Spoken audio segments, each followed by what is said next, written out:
Bonjour à tous et bienvenue dans votre journal de ce mercredi 5 mars. Ce soir, le nouveau visage de la plage du Veillon. Après le passage de plusieurs tempêtes, le littoral de Talmont-Saint-Hilaire a complètement changé. Avec le soleil, les promeneurs sont de retour et ils ont parfois du mal à reconnaître les lieux.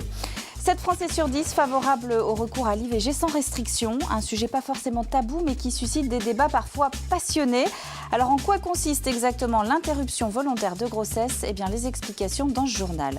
Et puis rencontre avec des kangourous aussi ce soir, des kangourous issus du lycée nature de La Roche-sur-Yon, un groupe de musique vendéen qui s'apprête à sortir cette année son 3e album. On parlait hier des conséquences concrètes des différentes tempêtes qui ont balayé la Vendée ces dernières semaines. Eh bien, les habitués du littoral, qu'ils soient des promeneurs du coin ou des vacanciers, sont parmi les premiers témoins de ces changements. Les plages qu'ils arpentent régulièrement n'ont plus grand-chose à voir avec ce qu'ils connaissaient. Aurélia Horner, Marine Fumolo. Le calme après la tempête, l'occasion pour les promeneurs, surtout des vacanciers, de profiter des premiers rayons de soleil. Pour 2-3 jours, oui, voir le soleil et puis l'océan. C'est le premier jour de soleil, donc voilà, on a senti le vent, donc le temps en tout cas, donc voilà, on est venu se promener. Puis promener mes chiens également, et bon, le site est agréable. Hein. Une promenade au goût amer pourtant. Pour cette première sortie, c'est une plage défigurée que retrouvent ces habitués du coin. Là, on ne reconnaît plus trop cette plage du Veillon. Hein. Oui, il n'y a plus du tout le profil de la plage qu'il y avait avant. Quand je vois le triste paysage de la plage de Talmont, là, ça fait mal au cœur. En 3-4 jours de temps, c'est fou. Même constat pour Jean-Jacques. Cela fait 6 ans que lui et sa femme habitent les environs. On les avait bien prévenus que le paysage avait changé. Venus constater par eux-mêmes, ils n'en reviennent toujours pas. Où on est ici, il devait y avoir à peu près peut-être 6-7 mètres de sable à l'endroit où on est. Il n'y en a plus. La dune a disparu. C'est-à-dire que la dune ici a continué jusqu'à par les rochers. Et le chenal qui s'est formé là n'existait pas. Il était bien plus loin. Entre une dune longue de 120 mètres qui disparaît, des vestiges du passé qui ressurgissent, les tempêtes hivernales ont bien laissé leurs stigmates, donnant à la plage de Talmont des airs de champ de bataille. Je ne sais pas comment s'appellent ces choses-là, mais ça, c'était pas là. Donc je pense que ça a dû creuser, non ? Ça a dû ressortir en fait. Il y a énormément de cailloux qui sont disséminés un petit peu partout. Voilà, ça fait craindre que bientôt il n'y ait plus de plage avec des cailloux. C'était une plage de sable qui allait juste, une belle plage de sable entière. L'amoncellement de cailloux en rend même l'accès difficile. Si un temps calme est annoncé jusque mi-mars, il ne suffira sans doute pas à rendre à la plage du Veillon ses formes originelles. J-1 pour ceux qui veulent se présenter aux élections municipales. À partir de ce jeudi 18h, il ne sera plus possible d'être candidat si on n'a pas fait enregistrer sa liste par la préfecture. Alors aux dernières nouvelles, toutes les communes de Vendée devraient au moins avoir une liste candidate, parfois pas beaucoup plus, mais au moins une.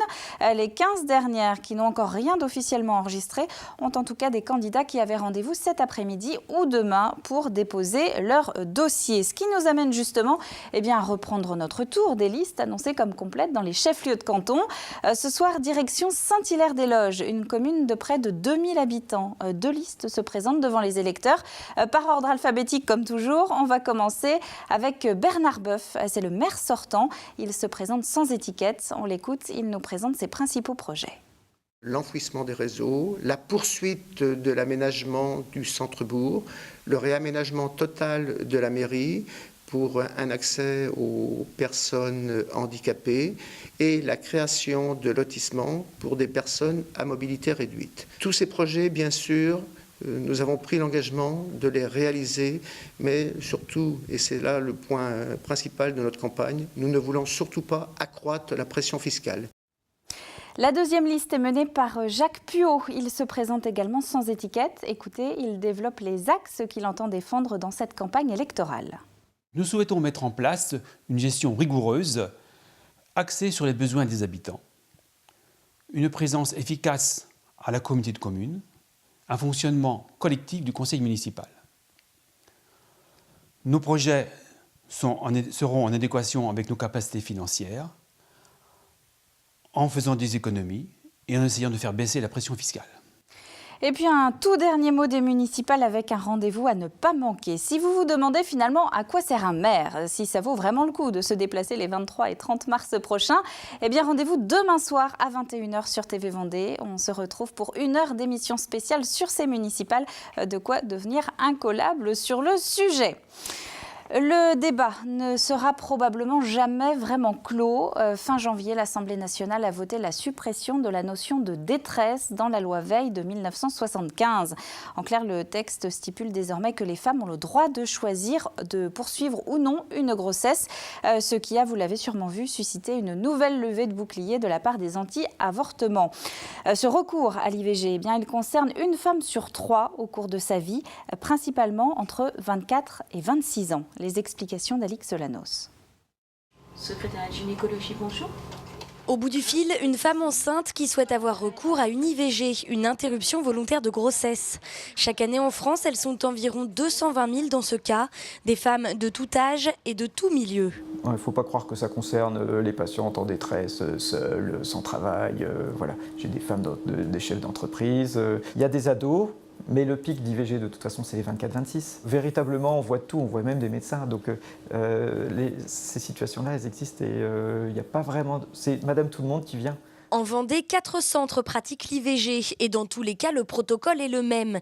L'intervention, si elle a lieu, est précédée de 2 consultations médicales avec un délai de réflexion de 8 jours obligatoire entre les deux. Délai pendant lequel les femmes qui le désirent peuvent rencontrer un psychologue ou un conseiller conjugal. Notre rôle à nous, conseillères, est plus dans l'écoute. On n'est pas là pour les orienter dans leur choix, mais pour les aider à voir clair dans leurs décisions. Nous, on n'a aucun intérêt, ni dans un sens, ni dans l'autre, absolument aucun. Il existe ensuite 2 méthodes d'IVG, médicamenteuses jusqu'à la fin de la 5e semaine de grossesse ou chirurgicale jusqu'à la fin de la 12e semaine de grossesse, délai légal pour pratiquer un avortement en France. Pour cette patiente, qui remonte tout juste du bloc, la décision n'a pas été difficile à prendre. À 34 ans, déjà maman de 3 enfants en bas âge, elle ne se voyait pas du tout assumer une 4e grossesse. Là, super soulagée. Là, ça y est, on va pouvoir vivre bien. Je vais pouvoir reprendre possession complète de mon corps. Il faut le prendre comme une chance et personne n'est à l'abri d'une erreur. Sur les conseils du médecin, cette patiente a profité de l'intervention pour se faire poser un dispositif intra-utérin, un stérilet, l'une des méthodes de contraception les plus sûres. Car pour les professionnels de santé, la baisse du nombre d'IVG passe par l'information, l'éducation et un meilleur accès aux moyens de contraception. Accompagner au mieux et donc peut-être mieux accompagner les personnes handicapées en fin de vie. C'est le thème sur lequel encadrants, salariés ou encore bénévoles de foyer ont travaillé il y a quelques jours à un colloque organisé par des associations spécialisées dans le handicap pour croiser les regards et partager les expériences de chacun. C'est vraiment d'offrir aux professionnels des éléments de réflexion, des éclairages pour assurer leur mission de professionnel dans les établissements lorsqu'ils sont confrontés aux personnes en fin de vie. C'est vraiment d'offrir cette possibilité d'une journée d'études, de formation qui va leur permettre de devenir plus compétents dans l'exercice de leur profession. En bref, CGT, FO, FSU et Solidaire appellent à une nouvelle mobilisation interprofessionnelle dans 1 semaine et demie. Rassemblement prévu le 18 mars prochain, place Napoléon, à La Roche-sur-Yon, pour protester contre les conditions de vie des salariés, des précaires, des sans-emploi et des chômeurs. Quelques images à présent du début du carême. On parle souvent du ramadan chez les musulmans, là c'est un peu la même chose, mais donc pour les catholiques, le mercredi des cendres marque le lancement d'une période d'abstinence de 40 jours, une période qui a donc commencé aujourd'hui et qui se terminera par Pâques.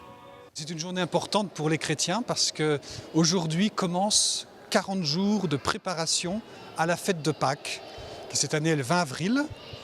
Donc, et le jour de démarrage, c'est le mercredi des cendres. Et c'est une journée importante parce qu'on commence par une journée de jeûne, de prière. On reçoit, il y a un rite spécial, c'est le rite des cendres qu'on vient de recevoir à l'instant, qui rappelle que sans Dieu, on est peu de choses.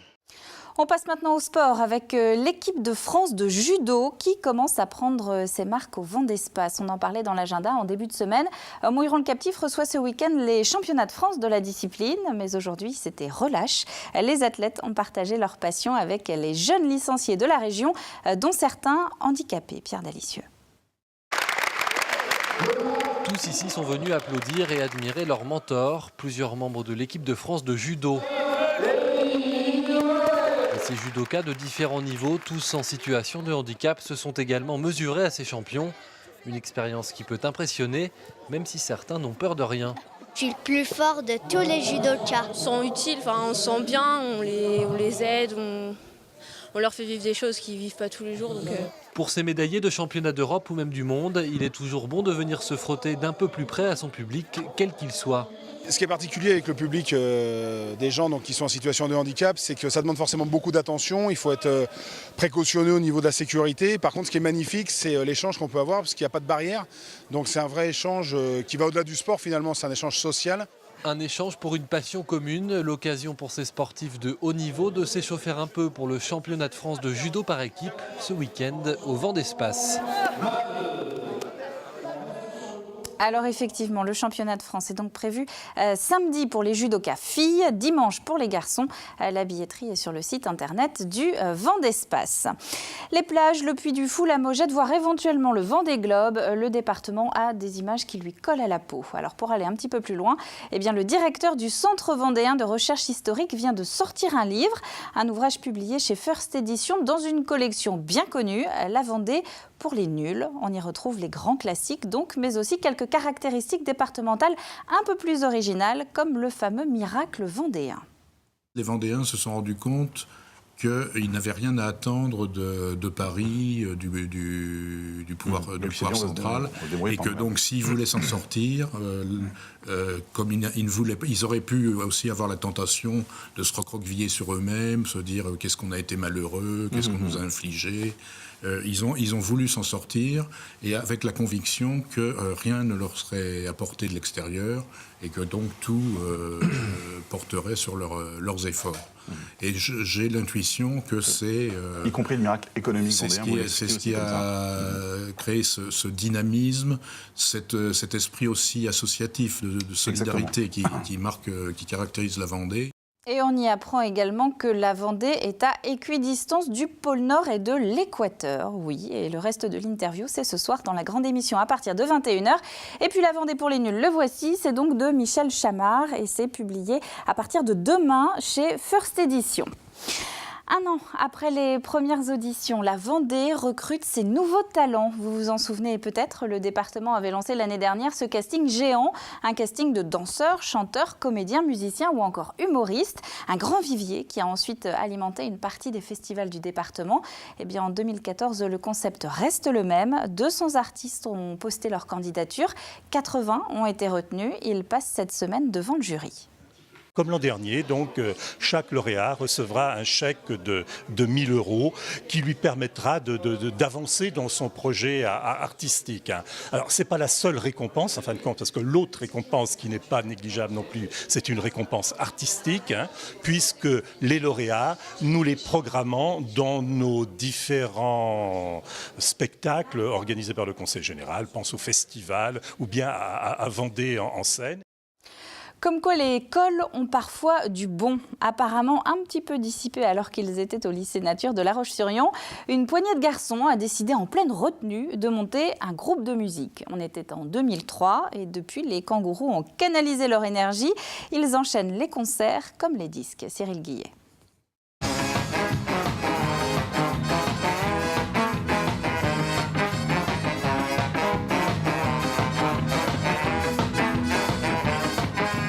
Infatigables, les kangourous distillent un rock festif teinté de hip-hop et de reggae. La petite bande de copains du lycée nature de La Roche-sur-Yon a fait du chemin. Autoproduit, le groupe a 2 albums à son actif. Le premier sorti en 2010, N'y voyez pas que du feu, et le second en 2013, intitulé Sans état d'âme. C'est ici, à Rezé, à l'école de musique La Maison qui rend fou, que le groupe vendéen répète, car aujourd'hui la formation est en pleine mutation. La nouveauté de 2014, justement, en fait, on a toujours été nombreux sur scène. Et du coup, donc, avec toute une section cuivre, on était 6 sur scène encore l'année dernière. Et donc voilà, vraiment pour l'idée d'en vivre, on monte une base de spectacle à 3, avec justement après des invités suivant les concerts. Donc il y aura bien sûr la section cuivre des Kangourous qui reviendra sur de nombreux concerts. L'an passé, le groupe a donné près d'une quarantaine de concerts un peu partout en France, avec un concept 100% kangourou et une caravane qui les suit partout. C'est une vieille caravane qu'on a récupérée, qui était déjà rouge à l'origine, et donc une magnifique caravane, une grande caravane. Et on a découpé un panneau de cette caravane qui se rabat, et ça fait une scène. L'idée, c'est de faire vraiment des concerts de taille importante où on puisse mettre la caravane sur la scène, quoi. Comme ça, on aura la place, on pourra concilier de caravane et des scènes immenses. Donc voilà. Beaucoup d'humour accentué de rythmes irrésistiblement entraînants, le tout souligné par des textes militants et engagés. En général, on essaie d'écrire avec sincérité, quoi. Voilà. Je dirais que c'est ce qui peut résumer la façon d'écrire des Kangourous. Philosophie de comptoir, mais philosophie quand même, sur la révolution qu'on construit dans nos rengaines. N'en déplaise aux bonnes gens, on est ensemble et différents. On est des artisans, on est le soupçon de Boucan. Le soupçon de Boucan. Déjà accueillis sur des scènes comme celle du festival du Champ de Foire à Bournezeau ou la Bouillie à Sosso à Chéfois, les Kangourous frappent fort cette année avec une participation au 22e feu de l'été de Saint-Prohan aux côtés de Thomas Fersen, La Rue qui est à nous et les Shérifs.